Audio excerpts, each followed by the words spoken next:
Détroit était premier dans la conférence Est. Portland, 29 victoires et deuxième derrière les Lakers dans la poule Pacifique. Et comme on a dit, il y a très peu de places vides dans le stade de Portland. C'est vraiment le spectacle numéro 1 dans cette ville de l'Ouest.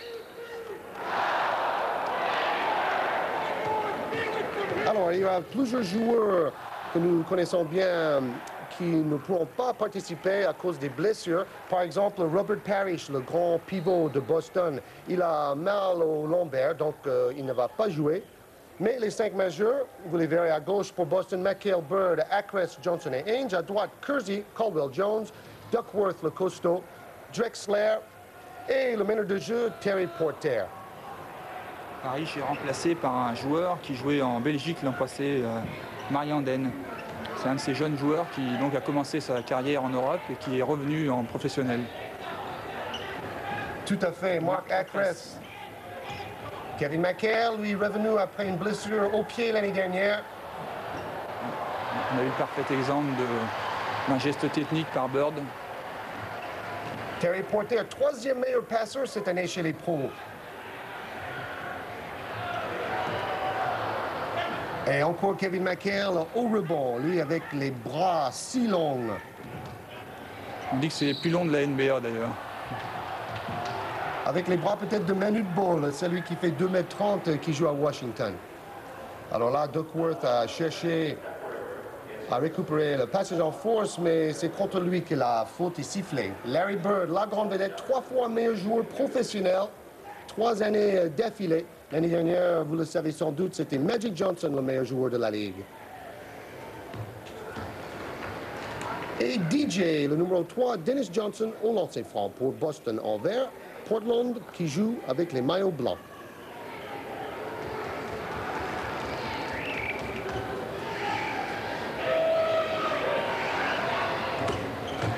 Dennis Johnson, justement, est l'archétype du joueur qui pourrait s'imposer avec ses qualités individuelles et qui se met justement ses qualités au service de la collectivité. Et je trouve que ça, c'est vraiment formidable. Pressing côté Boston en défense. On joue pour le Canard, Kevin Duckworth. Et voilà, le bras roulé du Canard. C'est comme ça qu'on l'appelle ce shoot aux États-Unis. Kevin Duckworth qui fait ses meilleurs matchs depuis la blessure de Steve Johnson, un autre absent, le pivot de Portland, blessé à la pouce. C'est-à-dire qu'on dit de Portland que c'est l'équipe qui compte le plus de joueurs blessés dans la Ligue pro aux États-Unis. En particulier son pivot vedette Sam Bowie qui malheureusement ne pourra peut-être plus rejouer. Larry Bird au rebond offensif et il réussit le tir main gauche. Il est ambidextre, Larry Bird. Il marque avec les 2 mains.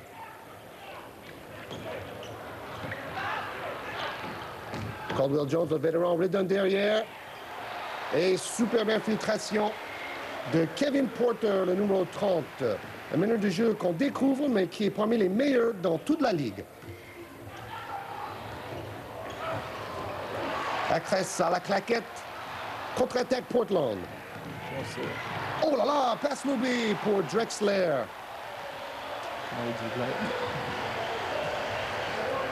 Clyde Drexler, le planeur. Clyde the Glide, on l'appelle aux États-Unis.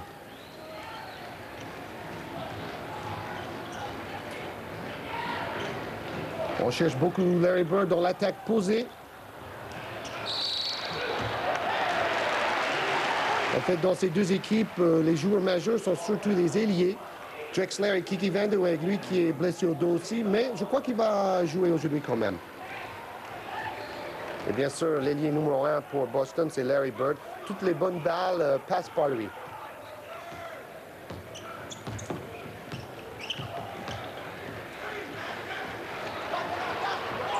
Encore Kevin Duckworth, contré par McHale. Beaucoup de défensifs sur cette action. Les joueurs de Boston sont collectifs à la fois en attaque mais aussi en défense, comme on peut le voir. Interception Porter. Lui qui est 8e au classement parmi les meilleurs intercepteurs de la Ligue. C'est un joueur très complet, alors c'est le 3e. Voilà un autre joueur très complet, Larry Bird. plus adroit cette saison. Il a travaillé beaucoup la musculation pendant l'été dernier. Il a même perdu 7 kilos.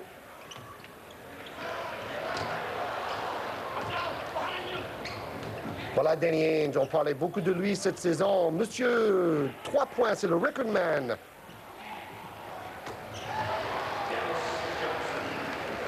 Dennis Johnson, lui, est moins que nous pour son adresse de loin, mais dans un bon jour. Toujours capable de marquer. Et voilà, c'est le smash du canard. Le dunk de Kevin Duckworth.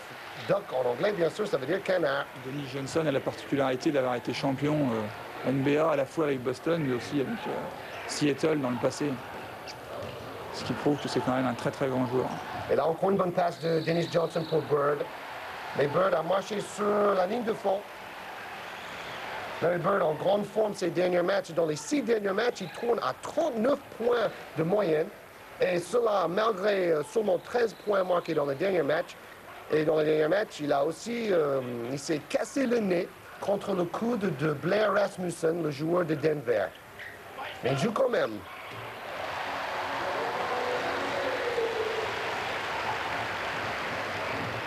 Portland qui mène 12-8.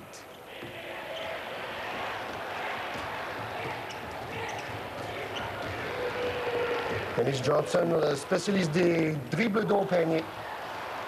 Kevin McHale, au rebond offensif, toujours présent là où il faut.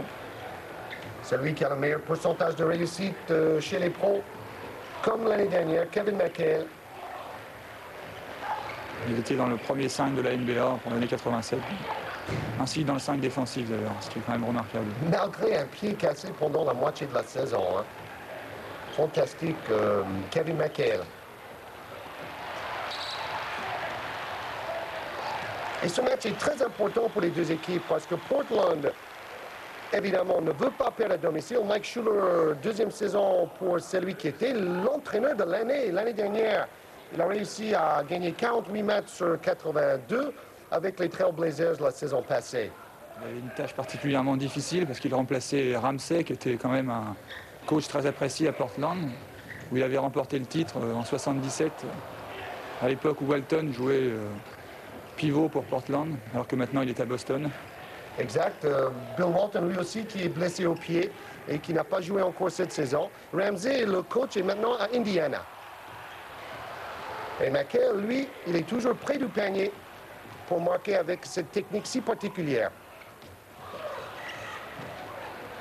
Ah oui, très bien joué. Le joueur a été bloqué.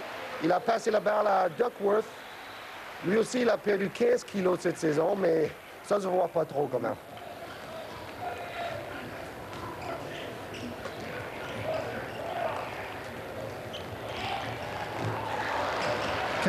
Ça fait penser un peu à Zaniel, même s'il est droitier.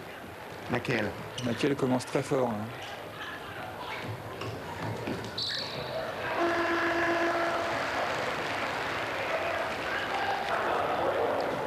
Et temps mort demandé par l'équipe de Portland. Très applaudi par son public, égalité 14 partout. Vous savez que nous jouons 4 cartons de 12 minutes chez les pros. Voilà, Boston, meilleure équipe dans toute la conférence Est.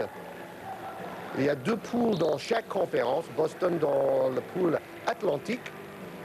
Et voilà, dans la conférence Ouest, il y a le pool Midwest et Pacifique. Boston a profité de la baisse de régime d'Atlanta, en fait, parce que Atlanta avait commencé très fort et depuis quelques temps marche un peu moins bien, en particulier à cause d'une baisse de forme de son meneur de jeu, Doc Rivers, qu'on a vu les 2 dernières semaines. Casey Jones, 8e saison chez les pros. Il a gagné 7 matchs sur 10 pendant sa carrière.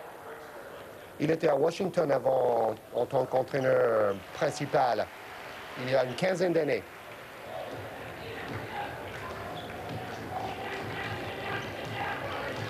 Dans le basket pro, obligation de jouer en défense individuelle. Et là, c'est Marc Acresse qui perd la balle.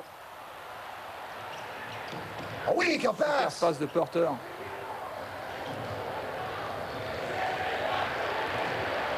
Ah, dommage. 2 très belles passes sans regarder, des passes aveugles.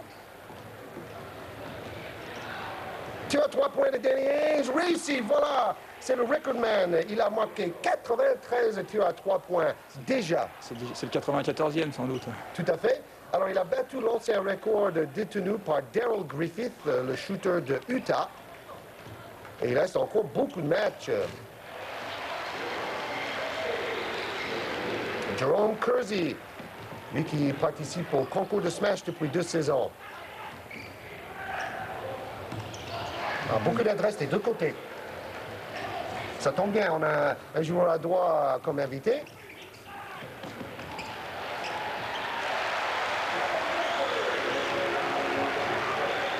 Le joueur, c'est très présent dans la raquette. Duckworth, le 0-0 qui défend sur Actress. Balle à Danny Ainge, le 44, qui donne à Dennis Johnson. Renverse pour McHale. À Boston, il y a toujours cette patience en attaque qui permet de trouver toujours un shoot en bonne position. Et c'est aussi pour ça que les joueurs sont très adroits. Et Portland aussi rivalise avec un fond de jeu de bonne qualité, Vincent. Ouais.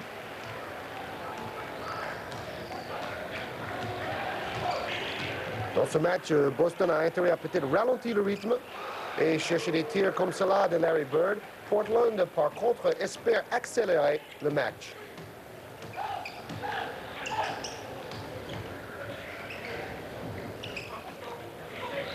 Drexler, un des meilleurs marqueurs cette saison. Il est à 26 points de moyenne. Je crois qu'il est dans les 5 meilleurs marqueurs. Il a fini 3e du concours de ce match. Derrière Jordan et Wilkins. Oh, quelle bagarre pour le ballon et on laisse jouer. Dans le football, on dirait qu'ils ont laissé l'avantage. En continuité. Et bien sûr, le public est ravi. Portland, qui joue à domicile, mène de 5 points.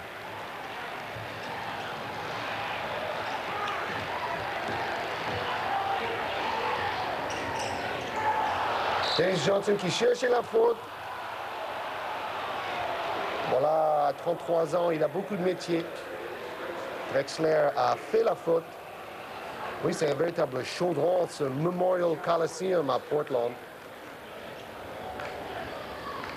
Et tout à l'heure, on a vu cette lutte. Dennis Johnson qui caresse toujours le ballon avant de tenter ses lancers francs. Il est réputé pour son toucher de balle. C'est une de ses qualités principales, ainsi que sa défense, parce que ça fait, je crois, 4 ou 5 saisons consécutives qu'il est élu dans le meilleur 5 défensif de la NBA, ce qui est quand même une sérieuse référence. C'est vrai, encore l'année dernière, même à 33 ans, il est parmi les 5 meilleurs défenseurs de la NBA.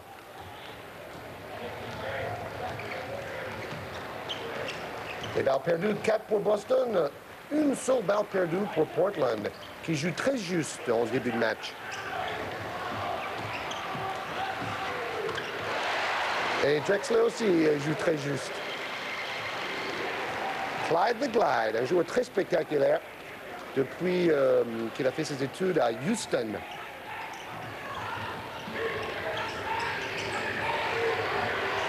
Université qui est rentrée dans l'histoire au cours de la demi-finale légendaire contre Louisville, où les Boys de Houston avaient passé 17 matchs à Louisville.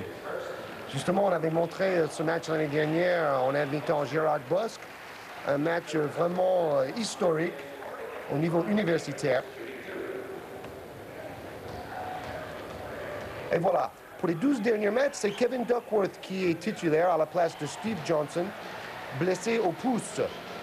Et c'est les 12 meilleurs matchs carrément dans la carrière de Kevin Duckworth, qui a marqué par exemple 31 points il y a 2 matchs.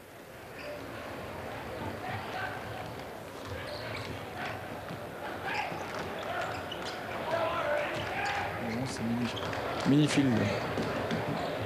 Dirk Minifield, qui a joué à Houston l'année dernière, c'est lui qui défend sur le meneur de jeu. Il joue pour Boston, c'est le numéro 11. Et Danny Ainge a du mal à défendre sur Drexler.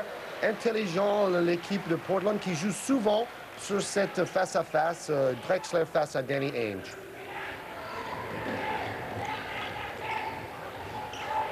Et Boston qui joue surtout la face-à-face, McHale et Caldwell Jones. Caldwell Jones qui a défendu sur McHale à 37 ans. C'est un journeyman qui a fait beaucoup d'équipes différentes dans la NBA. Surtout était le pivot des Sixers pendant longtemps. À l'époque où les Sixers étaient vraiment l'une des meilleures équipes de la NBA. Avec le docteur. Contre-attaque, Larry Bird. Qui dribble aussi bien main gauche que main droite malgré ses 2,4 m.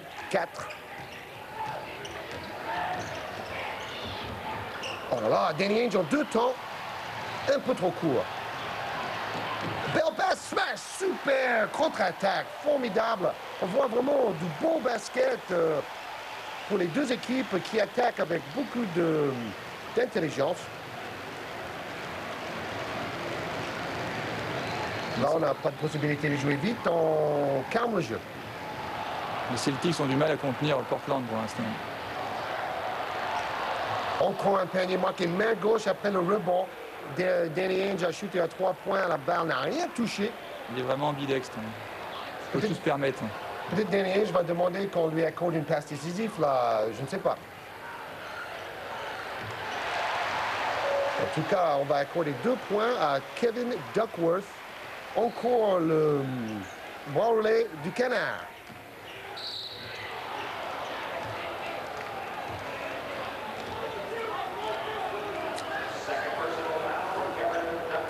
Deuxième faute sifflée contre Kevin Duckworth.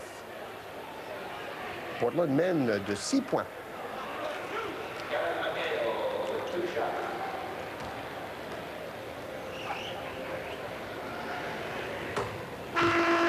Kevin McHale a lancé franc. En cours cette saison, il tourne à plus de 60% de réussite. Et on voit Otis Gilmore. Ça, c'est aussi un très grand joueur de la NBA qui finit sa carrière certainement, que Boston a dû engager à la suite de la blessure de Robert Parrish. Il est venu de Chicago. L'année dernière, il jouait à San Antonio. Il a 38 ans. On a même parlé de Otis Gilmore en Italie, mais finalement, il n'est pas venu jouer là-bas. Mais là, il est au rebond. Bonne passe main gauche devant. Ouh! Alors là, c'est très intéressant. Oui, Caldwell Jones a cherché le contre. Et là, on a sifflé ce qui vaut une faute intentionnelle en Europe. On appelle ça the breakaway foul dans le basket pro. Et c'est assez discutable parce qu'en fait, il a touché la balle quand même. Il a peut-être fait faute après, mais on ne voit pas qu'il voulait vraiment faire une faute intentionnellement quand même. Je crois qu'il avait l'intention de faire mal. C'était vraiment dans le but de contrer le ballon. L'arbitre l'a vu différemment. Bon, bien sûr, le public n'est pas du tout d'accord avec cette décision. Et comme dans le basket européen, ça donne 2 lancers francs, plus la possession du ballon. Jim Paxson qui rentre.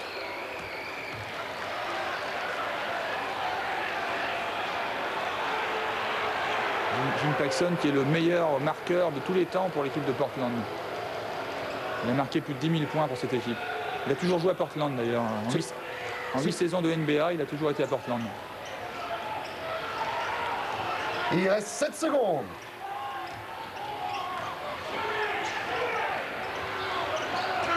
Tir de très très loin, 1 mètre trop court. Et c'est la fin du premier quart-temps.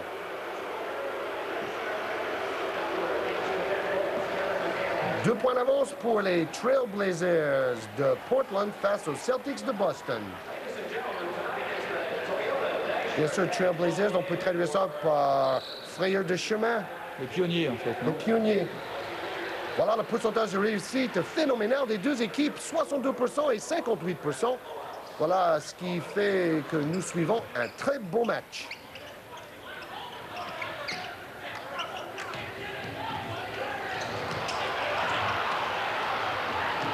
Rebond Bird pour DJ. Et le rookie Brad Lohaus, le 54, est entré en jeu. C'est lui qui a tenté cette passe un peu trop difficile. Et Kiki Van de Weg joue aussi. On va avoir des tirs à longue distance avec Van de Weg. Lui qui avait le meilleur pourcentage à 3 points l'année dernière. Vous voyez, il est encore au-dessus de 50% dans les tirs de champ. L'inévitable Bird. Déjà 10 points pour l'oiseau, Larry Bird. L'oiseau a mal au bec aujourd'hui, mais il joue quand même à son meilleur niveau, malgré le nez cassé contre Denver.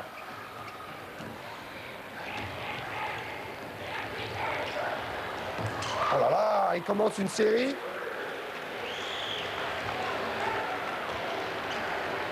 Je crois qu'il est décidé à se faire respecter vis-à-vis de Kiki Van de Weeg dans ce duel de shooter. Et voilà, Boston passe devant en 2 points d'avance. Faute sifflée contre Dirk Minifield. Lui qui a raconté aux journalistes que rien que de regarder les matchs du banc, c'est un grand plaisir parce qu'avec des joueurs comme Larry Bird, on voit toujours des choses étonnantes. Drexler très présent dans cette première mi-temps dans l'attaque de Portland.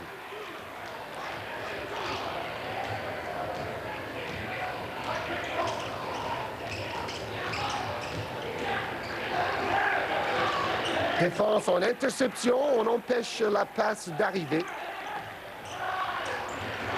Et voilà, ils sont vraiment très malins. Contre cette skill de défense, il faut chercher la porte derrière. Le backdoor, ce que Bird a très bien fait en prenant la position préférentielle en dessous. Alors, est-ce qu'on va suivre un duel entre Kiki Van de Weeg et Larry Bird? Il y a des bonnes chances.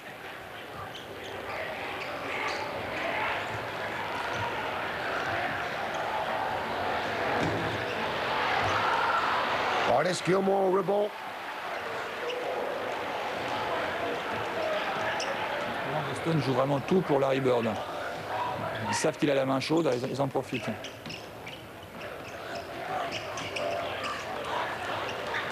Jerome Kersey qui rate son shoot. Balle sauvée par Bird. Dirk Minifield.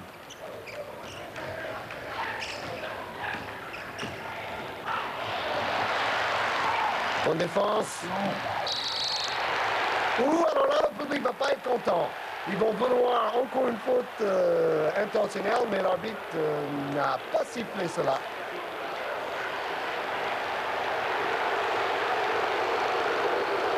Bonne défense, contre-attaque 2 contre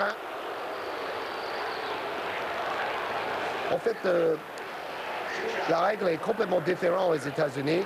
C'est pas du tout le même que la faute intentionnelle dans le basket européen. Il faut carrément ceinturer le joueur par derrière pour voir une faute intentionnelle sifflée chez les pros. Michael Holton, un ancien joueur de UCLA, la grande université de basket. Comme Van de Weeg d'ailleurs, qui était... 4e saison pour Holton.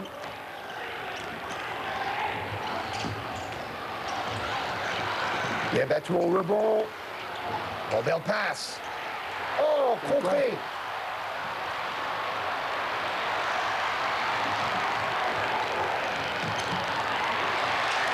Superbe action. Si on faisait du football américain, on pourrait dire première tentative et 10 yards après tous ces plongeons des différents joueurs.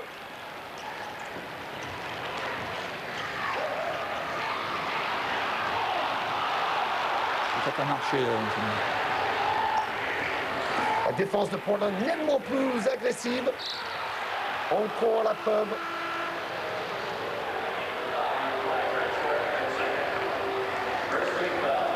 Faute sifflée contre Clyde Drexler.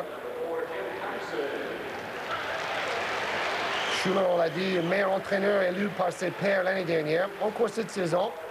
Ils sont bien partis pour réaliser à peu près le même nombre de victoires que la saison passée.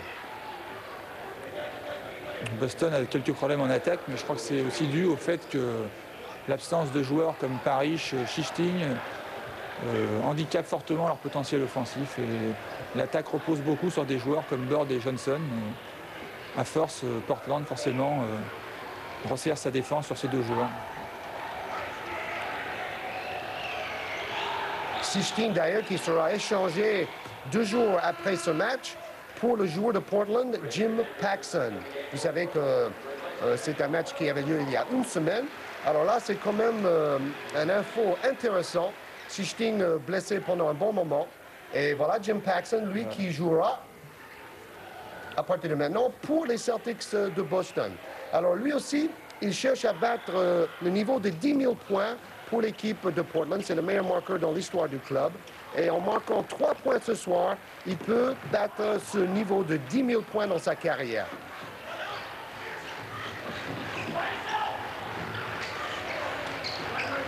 Il joue beaucoup moins cette saison que par rapport au passé. Kiki Vandeweghe, lui aussi, joue moins cette saison. Seulement 20 matchs joués sur 48 à cause de plusieurs blessures. Fred Roberts joue côté Boston. Un joueur qui a joué en Europe, à Bologne. Oui, je me rappelle d'un match entre AS Monaco à l'époque de George Brusterhouse avec Fred Roberts en face avec Bologne. Monaco avait gagné d'ailleurs. Coupe Corach. Alors là, il y a des kilos. C'est deux des plus costauds, les plus lourds dans toute la Ligue Pro. Duckworth face à Artis Gilmore. Regardez la face à face. Alors, attention. Et c'est vrai qu'il a ceinturé un tout petit peu. Faute contre Gilmore. Vandeweghe rate à 3 points. Paxson.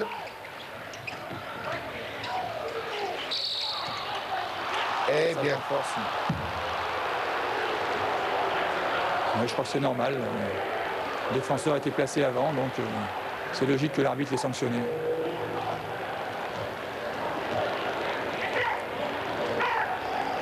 Cassie Jones, toujours aussi flegmatique.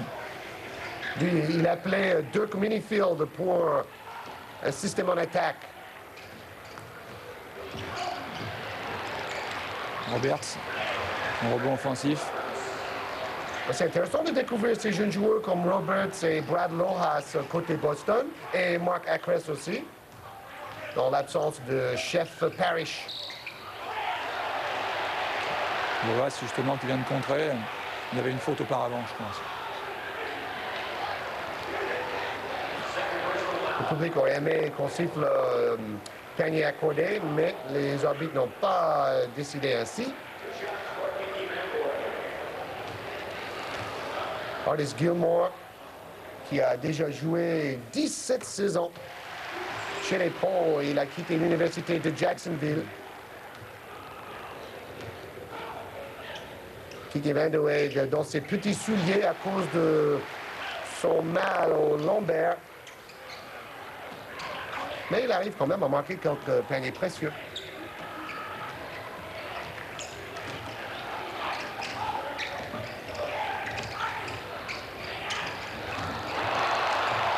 Oh là là, qu'est-ce qu'il a fait? Il a smashé carrément sur Duckworth. En force, oui. Vraiment un mouvement de pivot en force. Est-ce que c'est la réponse de tout à l'heure? Il est allé lui parler en tout cas. Oui.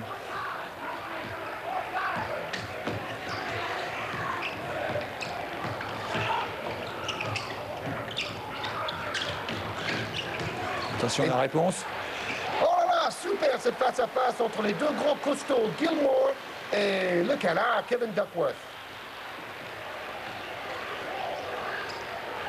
Le canard qui n'est pas manchot. Hein.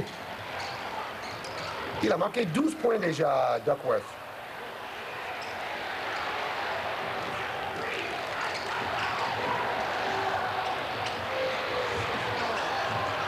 Bien battu.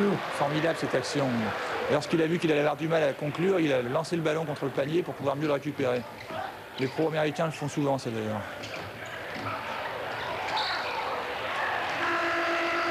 On comprend, on est contraint. Duckworth a pu faire la faute à Artis Gilmore. The A-Train, on l'appelle, le A-Train. A-Train Gilmore.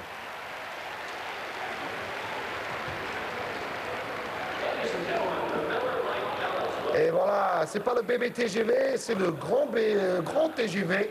Parce que là, la force physique, c'est phénoménal. Voilà Sam Bowie, le pivot malheureux de Portland depuis plusieurs saisons. Il a eu il s'est brisé la jambe plusieurs fois à répétition, une blessure à répétition. Et bien sûr, il manque beaucoup dans le jeu de Portland, surtout aussi dans l'absence de Steve Johnson. Ça fait les deux meilleurs pivots qui sont out. Mais il faut dire que Duckworth nous impressionne aussi aujourd'hui. C'est vrai que Duckworth tient très bien sa place. Et en parlant de Steve Bowie, Tom Scheffler avait signé à Portland il y a 2 ans, justement pour pallier aux blessures de Bowie. Mais malheureusement, il n'avait pas joué car d'autres pivots avaient pris la place. Comme Norris, par exemple, Audi Norris, qui joue à Barcelone maintenant. Bien sûr, Tom Scheffler, le pivot blessé. Ortez, qui a joué chez les pros, comme Robert Smith de Monaco. Il y en a beaucoup maintenant. Comme Don Collins de Limoges. Brooke Stepp de Racing. Gondrezic de Caen. C'est vrai que dans le basket français maintenant, on peut vraiment découvrir des super joueurs, des anciens joueurs de la Ligue NBA. Et tant mieux.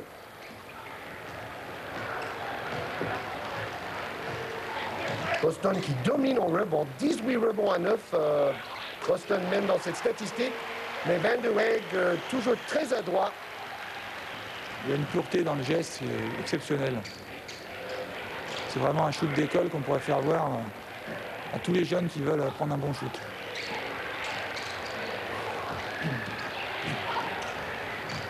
Danny Ainge pour Kevin McHale. Oh, superbe. Toujours le bon geste. Là, il a utilisé le panier pour protéger le ballon et empêcher l'autre joueur de contrer. Oh! Encore vraiment une puissance extraordinaire chez Duckworth qui a fait plier le panier. Le dribble dans le dos de Johnson derrière, c'était pas mal non plus. Dommage.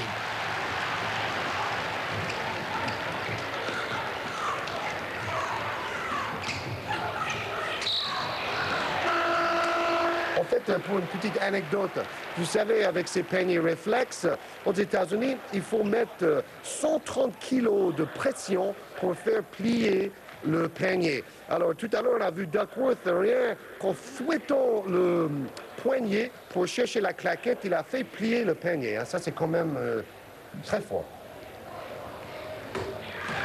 Et Kiki Van de Weg, au lancer franc, a dépassé, lui, le seuil de 13 000 points dans sa carrière. Mais il n'a pas joué tous ses matchs avec Portland. Il était auparavant à Denver. Formé une sacrée paire de shooters avec Alex English. C'était 2 des 3 meilleurs marqueurs de la NBA à cette époque. Mais malheureusement, Denver n'avait pas les résultats escomptés car la défense n'était pas à la hauteur de l'attaque.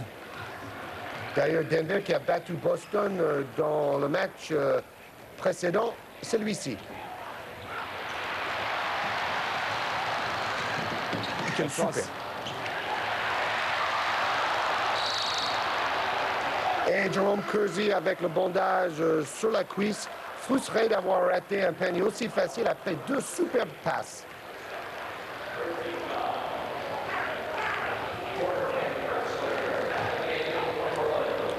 Deux fautes sur Jerome Kersey, lui qui était élu parmi les journalistes spécialisés, le joueur qui a le plus progressé cette saison.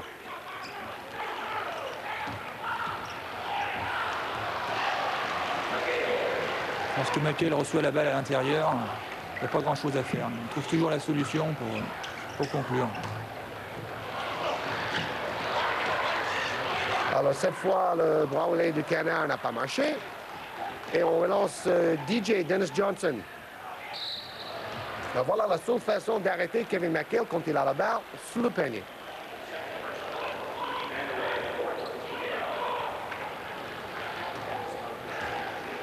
Vu que Chamberlain jouait, les entraîneurs disaient que la seule façon de l'arrêter, c'était de l'enfermer dans le vestiaire. Premier lancé pour raté par Kevin McHale. Un autre joueur blessé, il y en a beaucoup décidément, Maurice Lucas, lui qui joue de moins en moins, il est en fin de carrière. Lui aussi, il a participé dans la saison 77-78 avec Bill Walton quand Portland a gagné le titre.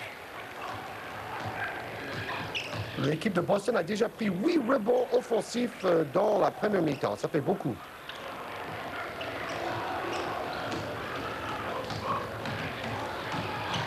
Quel mouvement.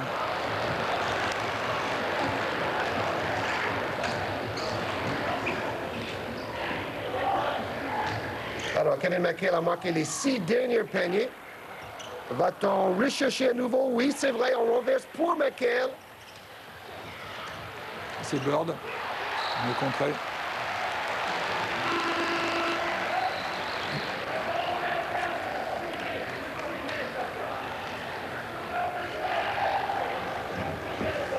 Et dans ce match, on découvre une autre chose un peu anecdotique, c'est que nous avons 3 des 4 joueurs qui étaient dans l'ancienne ligue ABA, une ligue qui existait il y a une douzaine d'années.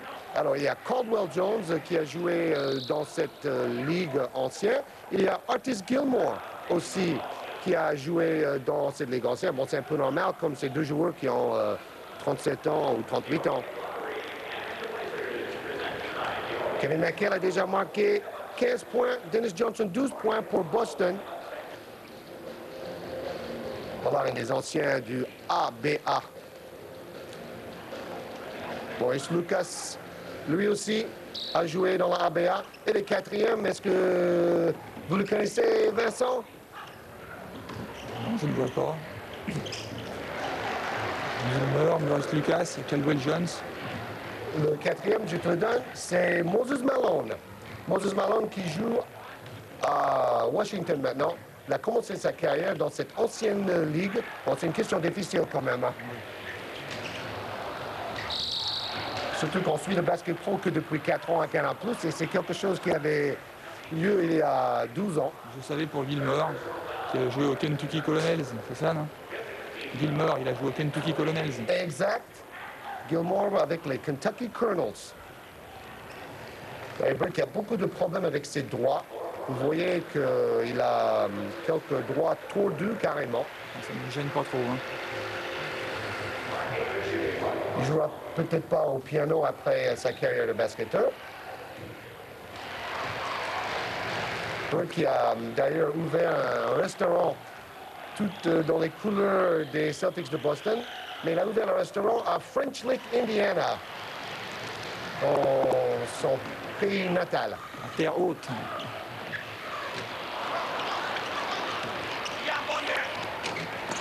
Deux tirs ratés et rebond impressionnant de McHale. McHale qui joue presque meneur de jeu. Boston sait changer de rythme aussi. Là, il ralentit pour trouver le joueur le mieux placé. C'est Larry Bird.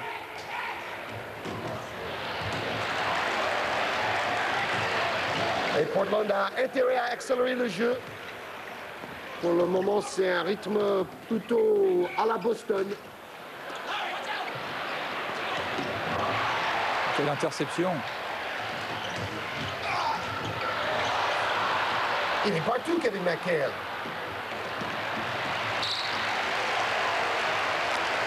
Van de Weg est bien revenu pour intercepter la passe de Bird. On dit dans le basket souvent, Vincent, que c'est difficile de bien attaquer et de bien défendre dans le même match. Mais pour l'instant, McHale est présent dans tous les secteurs du jeu.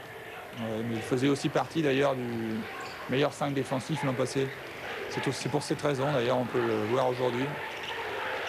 C'est un joueur très très complet. Et là le voilà en attaque. Avec un turnaround jump shot.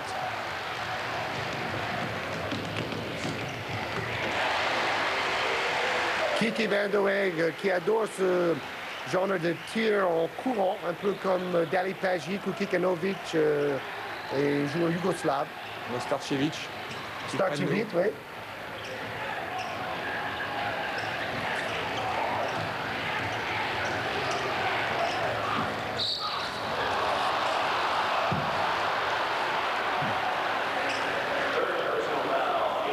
Il reste reste 54 secondes dans la première mi-temps. Troisième faute de Kiki Van Der Weg.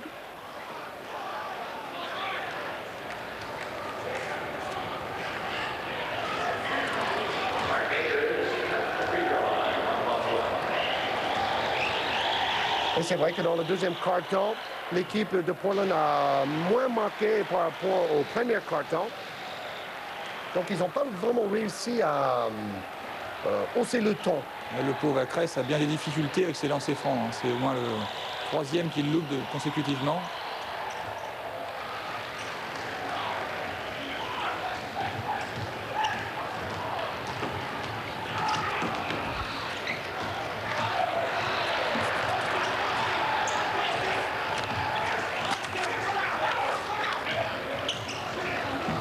Il reste 38 secondes, Portland en attaque.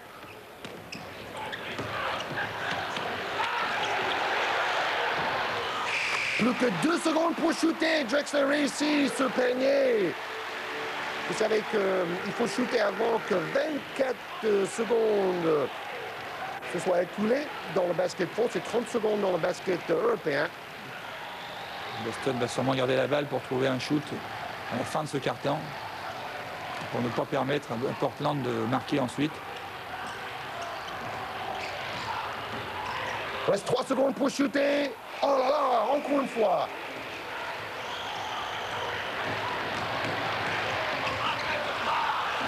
Oh. Ça, c'est très très fort. Dans les dernières 30 secondes, les deux équipes ont réussi 3 paniers sur 3. Encore la preuve que ces deux équipes jouent très très juste. C'est un basket intelligent. Je pense que c'est le style de basket que plaît le plus entre le FIBA et la NBA, notamment le prochain tournoi à être organisé en Europe. Les deux mondes du basket se rencontrent de plus en plus. Nous suivons les différents championnats. Par exemple, vous avez copié notre concours à 3 points, j'ai noté, lors de votre tournoi de Noël.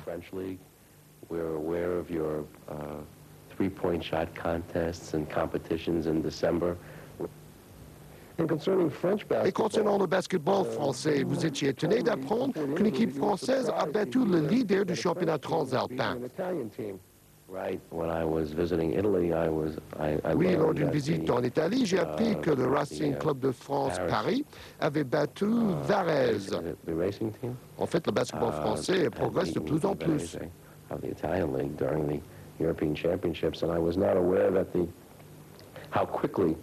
French basketball has been developing. Le rumeur dit que le prochain tournoi organisé avec le FIBA aura lieu à Rome.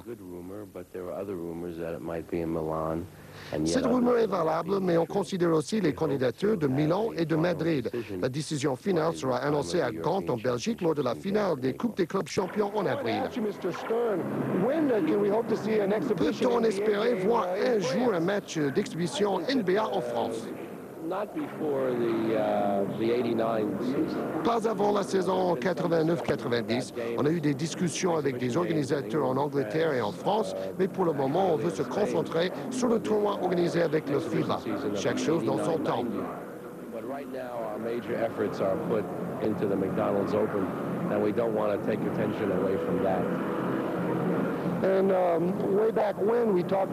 Et verra-t-il un jour une équipe de la NBA s'installer en Europe? Avec le Concorde, nous ne sommes qu'à 3 heures de New York. Je ne pense pas que dans l'avenir proche, ça sera possible. Chaque pays devrait développer son propre championnat, mais nous serons toujours prêts à faire des échanges et organiser des visites. C'est trop tôt peut-être pour voir. Pour Boston, Drexler, 17 points, meilleur marqueur pour les Trailblazers de Portland. Duckworth, 14 points. C'est étonnant pour un joueur qui marque peu. Van de Beek, qui a joué très peu, a marqué beaucoup. C'est un joueur vraiment très très offensif, très agressif en attaque, qui prend le shoot dès qu'il se présente. Autre statistique importante, l'équipe de Portland n'a perdu que 2 balles, c'est étonnant. Et côté Boston a noté le fait qu'ils ont pris 10 rebonds offensifs et grâce à ces 10 rebonds offensifs, ils ont pu marquer 12 points. Et dernière statistique pour finir avec les chiffres, Boston a pris 25 rebonds en tout et l'équipe de Portland de seulement 16. Mais bien sûr, la seule statistique qui compte vraiment, c'est le score et le score reste très serré.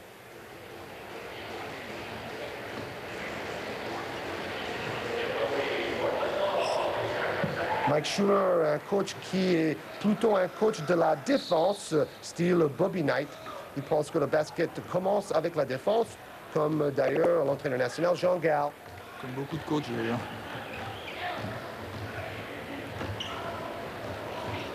Mais je reviendrai sur les statistiques du rebond. Je trouve ça remarquable que Boston puisse dominer le rebond malgré l'absence de Parrish. Et c'est bien la preuve que le rebond n'est pas uniquement une question de taille, mais bien une question de travail, de blocage, de placement autant que de détente en fait. Tout à fait. On voit cela avec un joueur comme Larry Bird qui n'a pas beaucoup de détente, mais il a réussi l'exploit il y a un mois de marquer dans le même match 40 points et prendre aussi 20 rebonds. C'est la première fois dans l'histoire de la Ligue professionnelle qu'un joueur a réussi cet exploit dans le même match. Dennis Johnson pour Boston, bien sûr en vert avec Danny Ainge, qui n'a pas beaucoup shooté à 3 points jusqu'à maintenant. Il a réussi un tir à 3 points.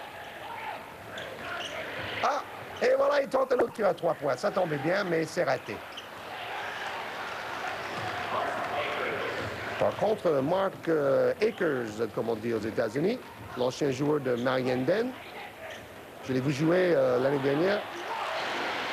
Quand on était allé avec le Racing faire un match amical, c'est vrai que le joueur était très impressionnant déjà en Belgique, mais c'est vrai que c'est pas du tout le même rôle qu'il détient maintenant dans le basket pro. Là, il est plutôt un joueur de l'ombre. Un role player. Il doit se cantonner dans le secteur défensif et au rebond. Kersey. Oh, dommage, manque de réussite. Mais c'est vrai qu'on joue très altruiste les deux côtés. On a vu encore une fois ce qu'on appelle la passe supplémentaire.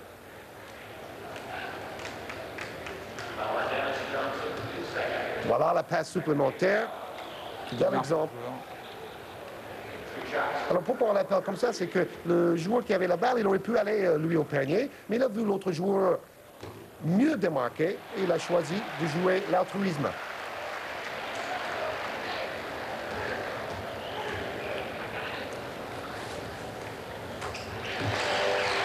Voilà le joueur qui a le plus progressé cette saison. Il a presque 20 points en moyenne. Jerome Kersey, le smasher.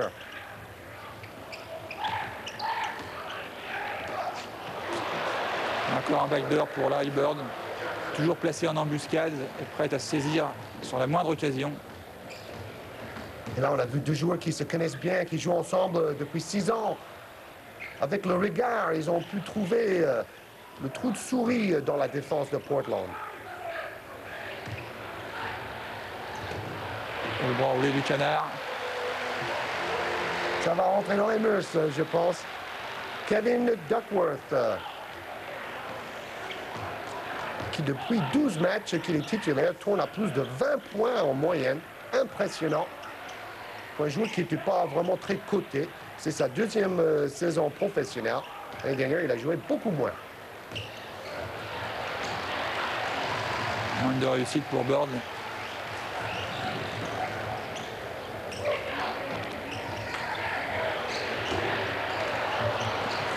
Donc il se rachète immédiatement en prenant un rebond. Et passe un peu derrière Mark Akers. Larry Bird qui était en pleine réussite il y a 3 matchs, il a marqué 49 points. Son meilleur score personnel de la saison.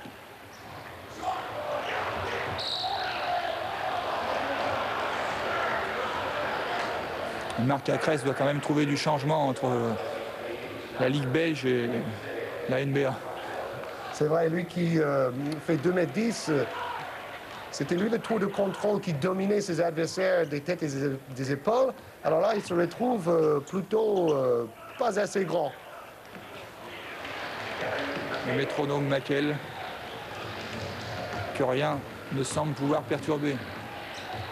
Un peu comme Stefan Ostrowski dans le basket français, on peut l'appeler Monsieur Pourcentage de réussite. Ouais, ils ont un style un peu comparable d'ailleurs, hein. Beaucoup de qualités similaires.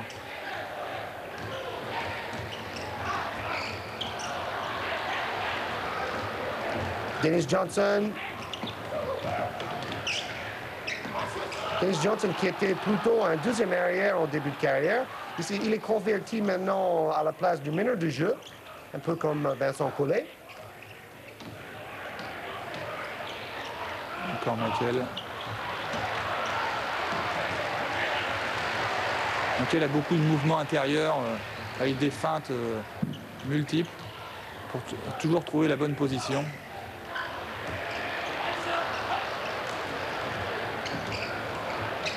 La Cresse qui prend quand même des rebonds. Il fait son rôle comme il faut. Alors là, l'éternelle polémique. Est-ce qu'on siffle plus volontairement les fautes pour les grandes vedettes comme Magic Johnson et Larry Bird? C'est pour ça que le public a hué un peu contre cette décision. Je crois que ce n'est pas seulement dans le championnat américain, je crois que c'est dans tous les championnats du monde. Oui. Et d'ailleurs, ça me fait penser à Gilou, Alain Gilles, ton entraîneur. On le disait quand il était en fin de carrière que les arbitres sifflaient plus souvent les fautes pour lui que pour les autres. Bon, je ne dis pas que c'est vrai. Hein. Je crois que c'est normal, je crois que c'est même inconscient. C'était pareil pour Edouard Murphy quand il était à Limoges. On est tellement habitué à le voir marquer que lorsqu'il loupe, l'arbitre inconsciemment doit se demander s'il n'y a pas eu faute. Donc il faut siffler. Et pour finir avec cette idée-là, il faut dire que Alain Gilles savait provoquer la faute. Exactement. Il était vraiment maître dans l'art.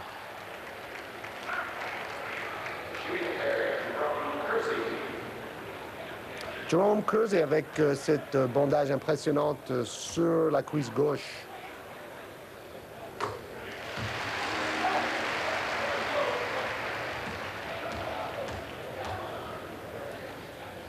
« 11 points ce soir et il y a une semaine, il a battu son record personnel pour les rebonds. Il a pris 20 rebonds dans un match.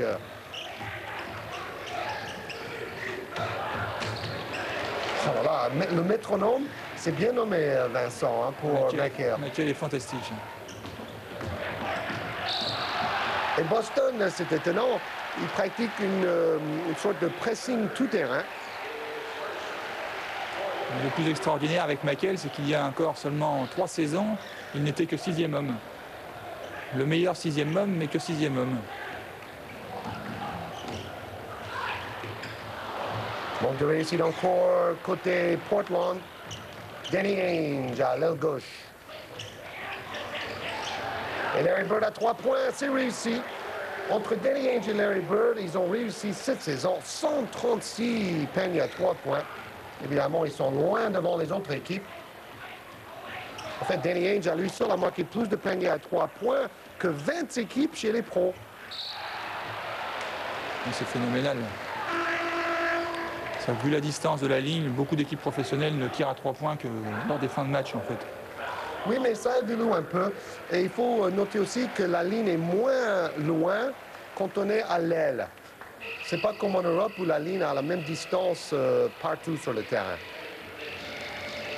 4 points d'avance pour les Celtics de Boston. Une équipe en pleine réussite pendant ces derniers déplacements. Ils ont gagné 4 sur 6. Et voilà un peu de l'ambiance à l'américaine avec le country music.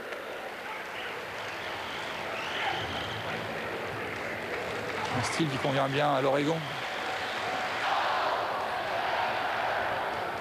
Et le chaudron de Memorial Coliseum. On a entendu des cris pendant le temps mort.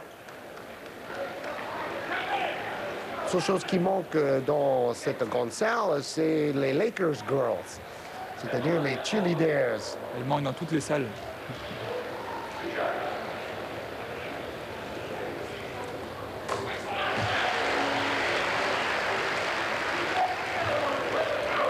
Caldwell Jones au lancer franc. Lui qui a 2 frères qui ont joué chez les professionnels. Et Charles Jones, son frère, un autre journeyman, joue cette année avec Portland, donc deux frères dans la même équipe. L'autre frère s'appelait Edgar Jones, lui qui a joué en Europe aussi. Charles Jones, c'est pas celui qui a joué au Nice, à Nice? Exactement. Nice. Oui, exactement. Nice University Club.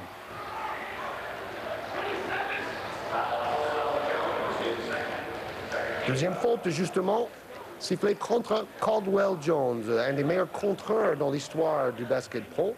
C'est lui le numéro 27. C'est vrai que cette année, il marque très peu de points, mais il est toujours présent en défense. Et Donnie Johnson dans ce qu'on pourrait appeler le rituel du lancer franc.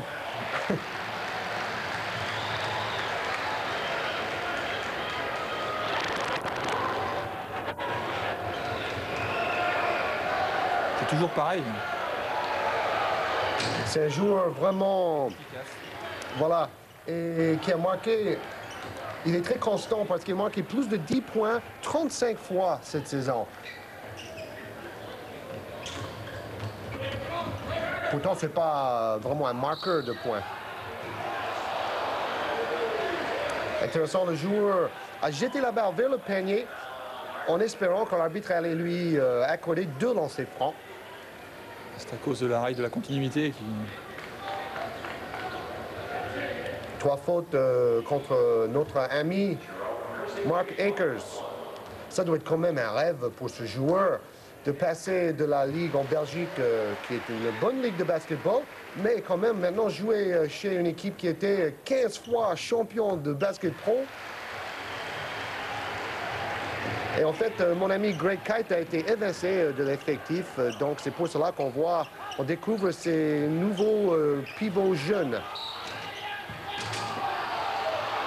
Encore une fois, Mark Akers a suivi au rebond et la même chose que tout à l'heure, on siffle la faute pour Larry Bird et le public dit non, non, c'est parce que c'est Larry Bird que vous sifflez.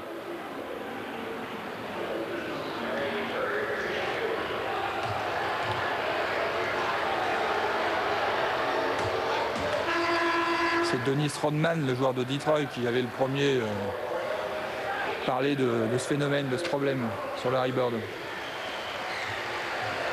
Et Larry Bird, c'est un dur. Et lui, bon, il a arrêté le deuxième lancer franc. Le public s'en réjouit. Mais il va peut-être prendre sa revanche après. Attention, il ne faut pas l'énerver.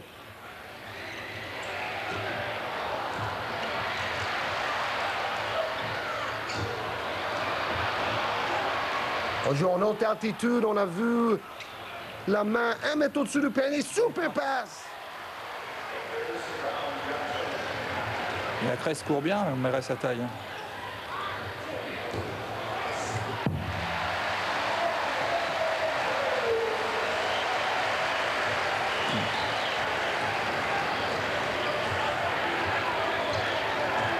Casey Jones, on l'a vu, un player's coach, respecte beaucoup ses joueurs.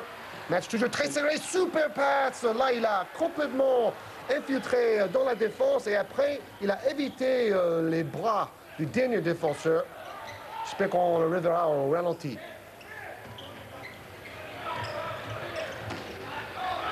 Toujours très collectif.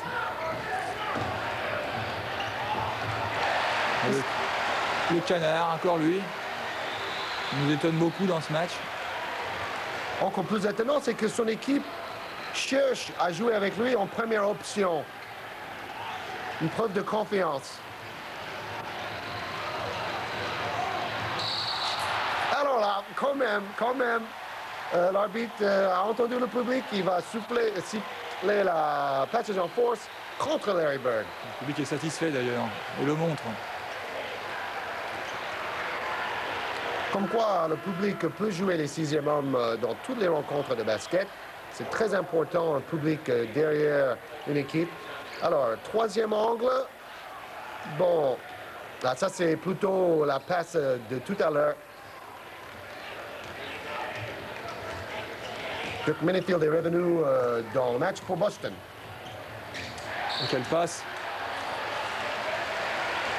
Minifield qui vient d'entrer en défense pour Boston. Et tout de suite, le meneur de jeu Porter l'a débordé. en jouant en priorité sur le joueur qui vient de rentrer car il est froid. On peut mieux le surprendre. Et le plus drôle, c'est qu'on a remarqué qu'il a dit aux autres joueurs « Mais il faut que vous venez m'aider sur ce genre d'action. » Mais en fait, c'est une simple question que le joueur n'était pas vraiment prêt pour défendre. Le métronome sort et le jeune Fred Roberts, le 31, rentre. Acres joue vraiment beaucoup. Hein.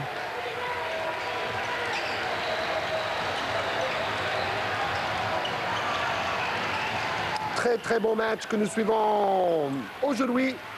Égalité 77 partout. Et voilà le public prêt à s'enflammer pour les Trailblazers. Oh, tir à 3 points raté, c'est dommage. Un peu le même phénomène qu'à Los Angeles avec Cooper. Quand Van de Beek tente le shoot, le public commence à hurler. Et là, on a remarqué une chose étonnante, c'est que Mark Akers est pas maladroit à ballon main. C'est lui qui a dribblé tout le terrain pour faire une passe décisive ensuite. C'est vrai que Van de Beek, c'est un peu le chouchou du public de Portland. Tir à 2 points, il avait le pied sur la ligne.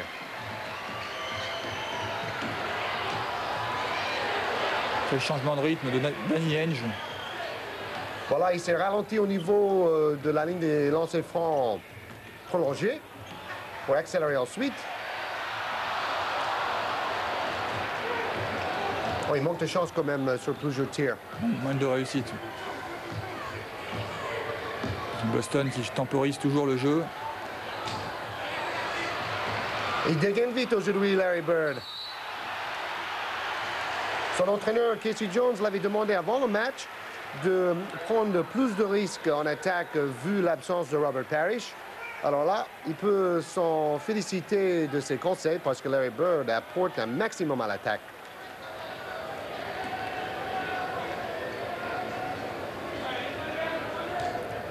Enfin, les joueurs principaux de Boston sont quand même beaucoup sollicités.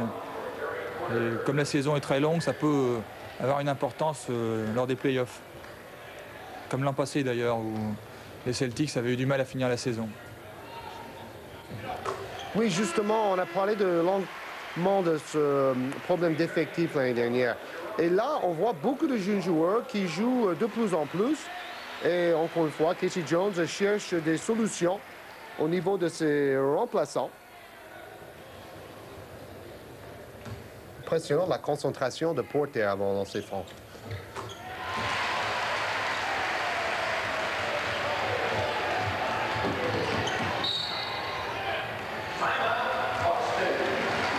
Le match est toujours aussi indécis.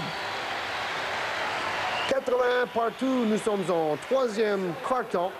Un match que nous verrons la semaine prochaine, c'est les Bulls de Chicago avec le fabuleux Michael Jordan face aux Seattle Supersonics, demi-finalistes l'année dernière. Avec Monsieur T. Avec Monsieur T. Tout à fait. Oh, c'est Monsieur X. Monsieur X. Voilà, Monsieur T, c'est un feuilleton américain, mais c'est pas loin, c'est un peu le même style. Hein. C'est les deux méchants avec la crâne rasée, oui.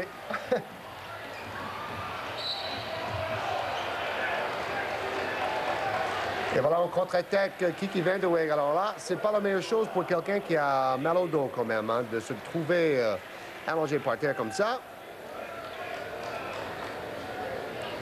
Kiki Van de Beek qui, comme Larry Bird, a beaucoup travaillé au niveau de ses tirs à mi-distance pendant leur saison.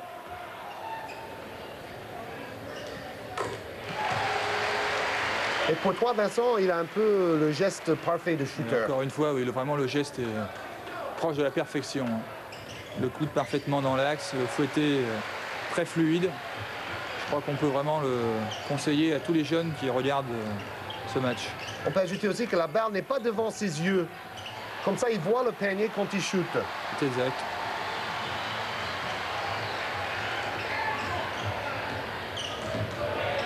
Portland veut accélérer. Balle perdue. Et voilà, Danny Ainge qui joue la carotte, comme on dit dans le jargon du basket français. C'est un match qui va se jouer dans le money time, comme souvent d'ailleurs. Boston 11 balles perdues, Portland seulement 4 balles perdues. Un match joué avec énormément de rigueur. Ça ne fait pas beaucoup de balles perdues quand même. Oh, pas de réussite encore une fois pour Kiki. Son père était un très bon basketteur aussi. Quelle passe. Minifield qui au dernier moment a fait une passe en cloche. Larry Bird. Tir forcé. Rebond, Artis Gilmore, the A-Train. Marché, c'est dommage. Minifield.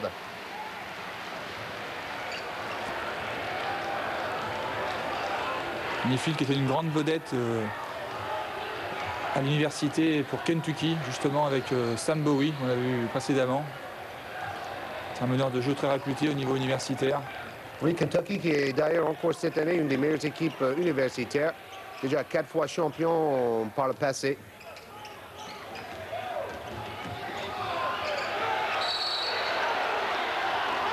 Alors là, il ne restait plus qu'une seconde pour tenter un tir. Et à ce moment-là, l'arbitre a sifflé une faute de l'attaquant, Duckworth, qui a utilisé un peu trop ses coudes pour frayer son passage. 4 fautes.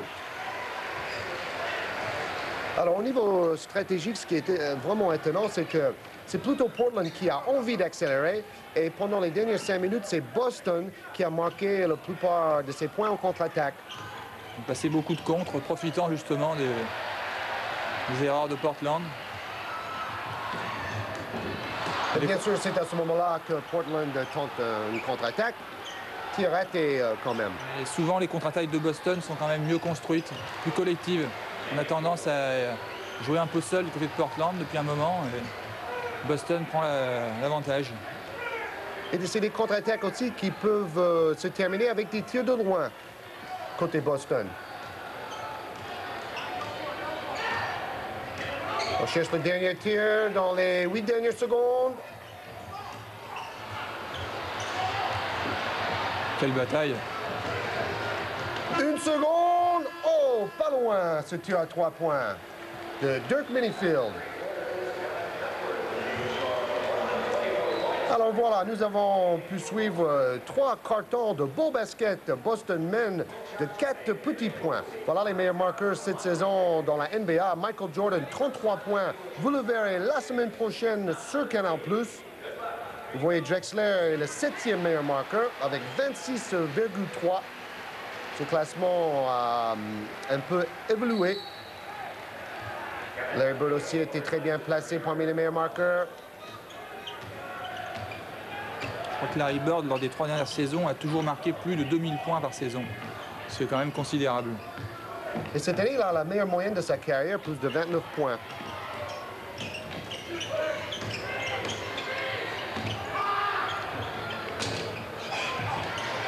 Gilmore qui se bat bien au rebond.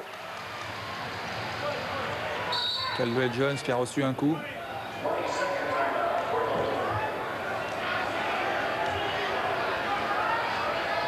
Deuxième saison dans l'NBA pour Caldwell Jones. Les statistiques après 3 cartons. Et on voit que le pourcentage de réussite de Portland a baissé énormément. Ils sont très adroits en lancer franc par contre. Boston qui domine toujours au rebond, mais par contre, comme Portland perd très peu de balles, cet avantage a moins d'importance. Et c'est vous, Vincent, qui a remarqué que depuis un certain temps, l'équipe de Portland joue moins collectivement, tandis que Boston joue toujours aussi bien ensemble. C'est exact. Ça peut être décisif dans les derniers échanges. Pour les paniers importants, parce que la défense va se resserrer encore plus. On a encore un exemple avec un shoot un peu rapide. En fait, l'attaque de Portland semble besogneuse. On ne redouble pas assez les passes. Alors que du côté de Boston, on garde toujours ce même fond de jeu qui permet toujours de trouver le joueur le mieux placé pour un shoot. favorable. Drexler pour Duckworth. Brawley a raté. N'oubliez pas qu'ils étaient à 58% de réussite après le premier quart-temps et maintenant pour le match, ça a baissé à 43% pour Portland. Gilmore qui fait les mêmes mouvements en attaque depuis toujours. C'est pas avec une vivacité extrême, mais ça marche. Il fait quand même 2,18 m. Duckworth qui abuse un peu de son bras roulé du canard.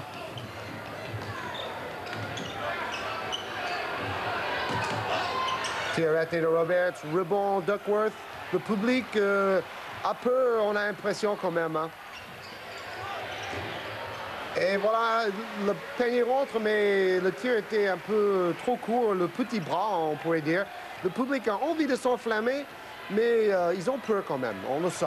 On peut voir quand même que les statistiques ne reflètent pas toujours le match, puisque Boston domine au rebond et en pourcentage de réussite, et malgré cela, ils n'ont que 4 points d'avance.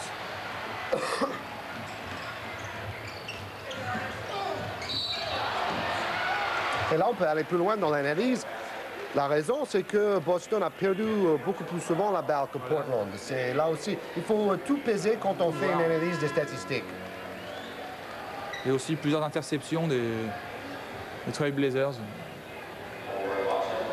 Et voilà, quand on a besoin de quelques paniers, on fait appel à l'oiseau rare, Larry Bird.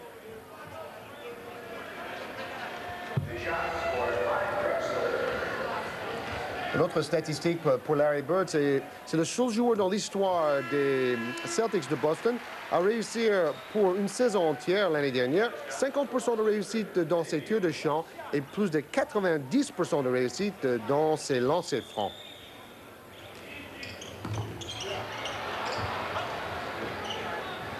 Ah ouais, je disais pour les Celtics, mais c'est lui le seul dans l'histoire de toute la Ligue NBA qui a réussi cela.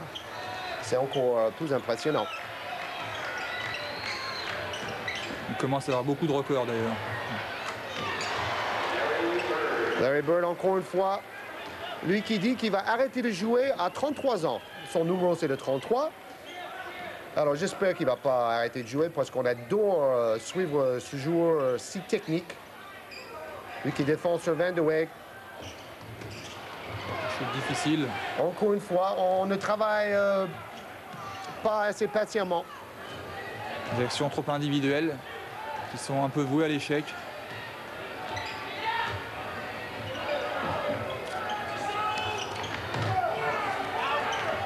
Michael.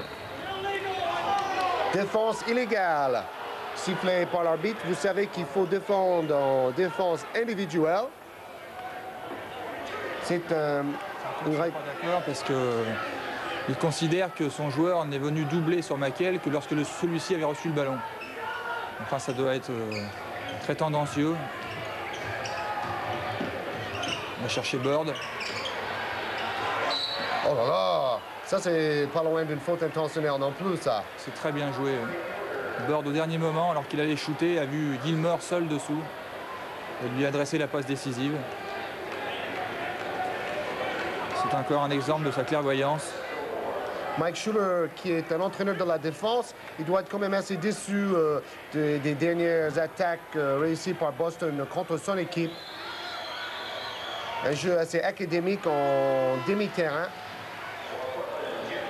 Et Jim Paxson va revenir dans le match pour essayer de dépasser le seuil de 10 000 points dans sa carrière, le premier à le faire pour Portland. Oui, c'est certainement le dernier match pour lui, puisqu'il est...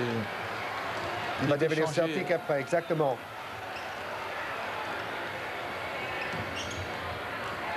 Le jeu à 2.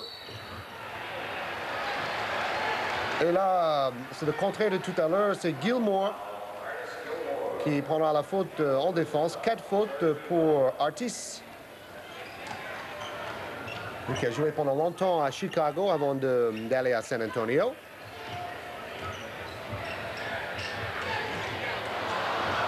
Duckworth n'a plus sa réussite. Déjà 11 rebonds pour Larry Bird.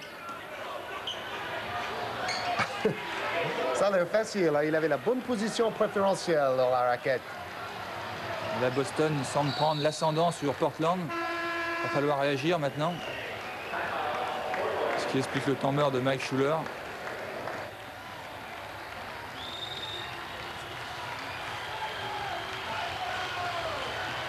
Là, on voit la position préférentielle d'Artis Gilmore qui garde Duckworth dans son dos. Il va recevoir le ballon et Duckworth ne peut rien faire si c'était une faute. Il préfère laisser faire. Très important pour les jeunes joueurs comme Bouter, Gadou ou d'autres grands. C'est la façon qu'il a écarté tout son corps afin de garder la bonne position. De prendre le plus de place possible pour faciliter la passe. C'est ça, il a senti l'adversaire dans son dos. Alors, Portland revient un peu. 5 points d'avance pour Boston. Oh là là, Gilmore qui réussit de loin son meilleur match cette saison. En fait, son meilleur match cette saison, c'était 13 points marqués. Et il n'est pas loin. C'est une perte de balle très importante. Dennis Johnson a vraiment volé un ballon qui va coûter cher, sûrement. Lui fait ses interceptions au bon moment. 9 points d'avance pour Boston maintenant. Après 3 cartons très serrés, on sent que Boston prend maintenant son essor. Et voilà, encore des tirs tentés de très loin, sans beaucoup de préparation. Le pauvre Paxson a bien du mal. Et lui, il rentre dans le match à froid aussi, c'est pas évident. C'est pas facile. On voit un qui n'a pas froid du tout. 32 points pour Larry Bird, il a la main chaude, comme on dit. Il met toujours les paniers au bon moment. D'ailleurs, c'est toujours lui qu'on vient chercher dans ces moments-là, car on sait qu'il sera toujours là.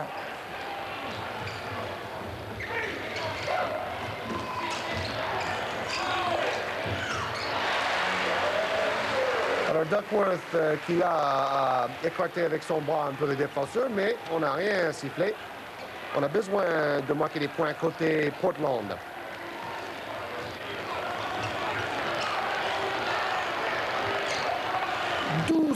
Rebond de plus pour Boston et encore un panier pour Larry Bird. 34 points marqués par l'Oiseau Rare.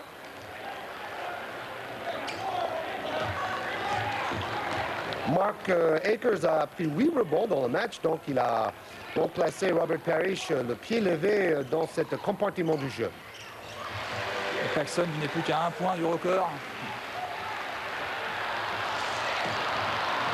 Le Bird, lui, engrange. Alors là, je suis sûr que Mike Schuller, le coach de Portland, il est fou de rage. Parce que c'est une perte de concentration, c'est un manque de sérieux de laisser l'autre équipe marquer des paniers aussi facilement parce qu'ils ont oublié de replier. On voit l'interception de Dennis Johnson. Mais le problème de la défense de Portland, c'est qu'ils n'ont pas du tout réussi à déstabiliser l'attaque de Boston, qui joue à son rythme et qui place ses shooters, en particulier Bird, dans un fauteuil. Et quand Bird fait un festival, c'est toujours difficile de battre Boston.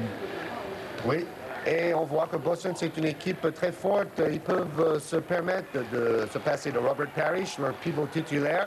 Jerry Shichting, un autre shooter, n'est pas là. Bill Walton, bien sûr, n'a pas joué toute la saison.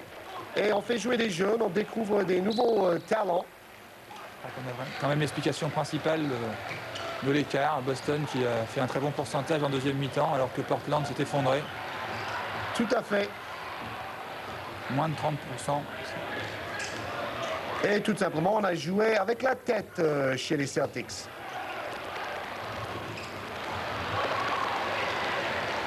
On se précipite trop. Encore une fois, il était penché vers l'avant, en déséquilibre pour tenter ce tir. Et c'est pas vraiment que le joueur joue personnel, c'est qu'il ne trouve pas de solution collective. Et Larry Bird, lui, il peut jouer personnel ou collectif, c'est pareil, il marque des paniers comme il en file des perles.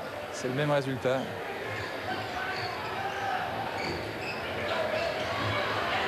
Mais le match a choisi son camp, je crois, définitivement. 6e rebond d'Artis Gilmore.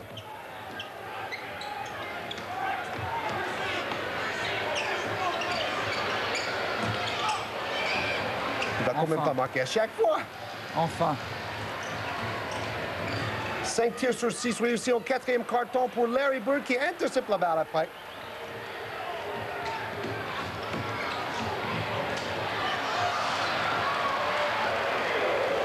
Le jeu est un peu foufou là, en ce moment. Et encore l'exemple de l'opportunisme de Kevin McHale qui avait bien suivi l'action, comme dans le football. Il faut jamais se relâcher, il faut suivre toutes les actions potentielles. Et voilà, Boston qui joue la contre-attaque à tout va. Ils ont senti le moment dans le match d'accélérer le rythme. C'est une équipe qui change de rythme très bien.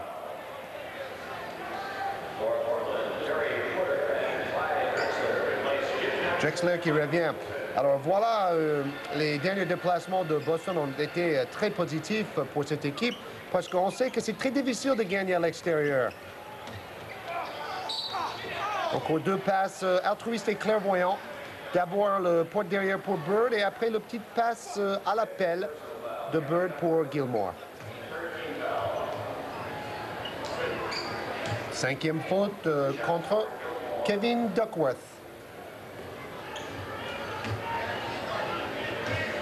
Alors, Duckworth a quand même marqué beaucoup de points, mais il n'a pris que 4 rebonds. C'est peut-être là aussi qu'il y a un manque dans le jeu de Portland. C'est là où Bowie blessé et Johnson blessé auraient pu apporter davantage. D'autant plus que les Celtics étaient apparemment handicapés, mais ils ont prouvé le contraire. Chacun peut-être apportant un plus à ce niveau.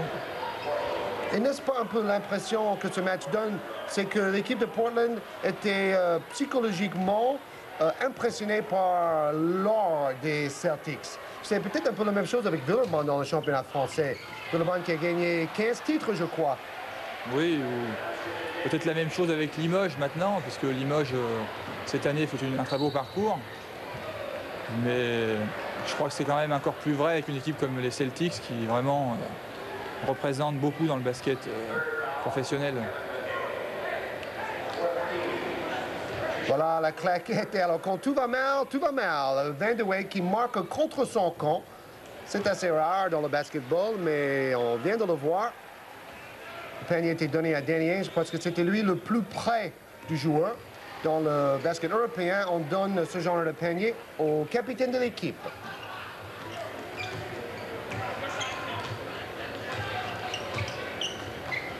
Moi, j'ai l'impression que Boston part avec un avantage psychologique, confiance dans son jeu collectif énorme. Oh là là là là là là! C'est extraordinaire. 40 points pour Larry Bird. Et il a le nez cassé, hein? On a presque l'impression qu'il va tomber. C'est vraiment un geste technique très difficile à réaliser.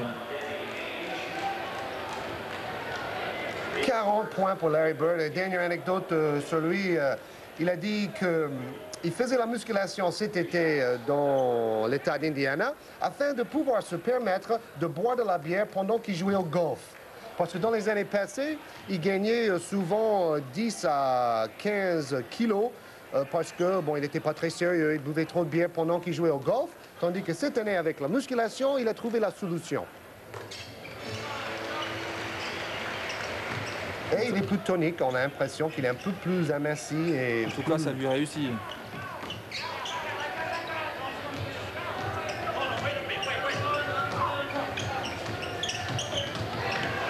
Formidable. Et rebelote de l'autre côté, contre-attaque de Portland, et on fait un marque un panier facile. Porter a justifié sa 3e place au classement des assists, des passes décisives, en faisant une passe clairvoyante à Duckworth.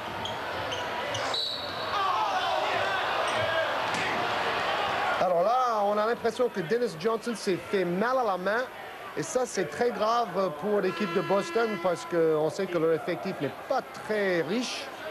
Alors là, c'est Dennis Johnson qui est sur le banc et le kinésithérapeute était obligé de réaligner l'articulation. Alors on a fait une petite coupure, mais l'écart n'a pas varié. 120 à 102 pour Boston. Il reste moins d'1 minute. G. Lewis, c'est le joueur qui vient d'être drafté cette année par Boston et qui vient de Boston d'ailleurs, car il était à l'université de Northeastern, dont le campus se situe en plein Boston.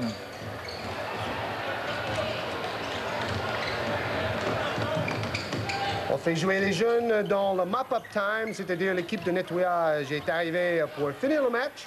Ça, c'est le terme utilisé par les entraîneurs américains. Passe. Et on termine quand même avec un smash de Lewis, qui est un rookie. Sa sœur est une grande joueuse de basket.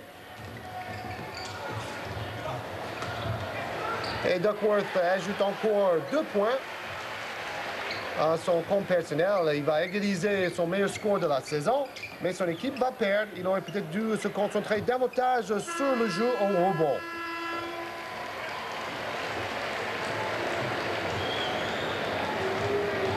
Le grand homme du match. 124 à 104, Boston qui gagne